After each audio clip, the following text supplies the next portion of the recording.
Robin Carlin at the Denver Post Sports Desk, joined by Colorado Avalanche reporter Mike Chambers. And Mike, you have covered the Colorado Avalanche since their inaugural season in 1995. You've obviously seen a lot of preseasons. Every sport has a preseason, right? So baseball has a really long one. The NFL has a controversial one. People don't even like that they're playing. But when it comes to hockey, what is an organization looking for to get out of a preseason? Well, for starters, conditioning. Obviously, these guys skate all summer and they come into camp in shape. But certainly that's a focus. Depth, evaluating depth is obviously a big thing. And thirdly, I think systems.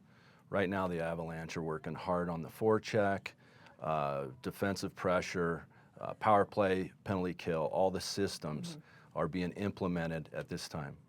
All right, I want to talk a little bit about some of the guys. They're shaping up the roster, and some familiar names are already reassigned to San Antonio. You had Patrick Bordelot, Marc-Andre Cliche, Zach Redmond. Any surprises there? Well, it's a surprise because the Avalanche are choosing to eat those contracts. Those are guaranteed deals. The Avs are taking a financial hit, but in terms of compete and improvement, especially on the third and fourth lines and the 5 and 6D, it's really good news for Avalanche fans. And someone else who is reassigned to San Antonio was goalie Calvin Pickard. So no more backup goalie competition. Reto Berra will be filling in net for Varley. Was that purely performance-based? I mean, did you see anything that made him look better, or were there some salary implications as well? Reto Berra had a great camp, great preseason. He's looked good. He's 6'4". He's got shoulders like this, and he's definitely improved from last year. Now, did Calvin Pickard lose that competition? I think that might be based on salary, given the fact that the Avs are eating these other contracts at forward and D. I think they wanted to save some money in the backup goaltending, and I think overall it's going to be okay because, again, Berra has looked very good. And Nathan MacKinnon. What is a guy that had such a great rookie year, didn't have a great second year? What's going through his head, and what do you expect out of him? Well, I just think it's teenage confidence. I mean, he came in at 18 and everything clicked along with the rest of the team. But certainly last year, he lost his confidence. And you can't blame him. I mean, he was only 19.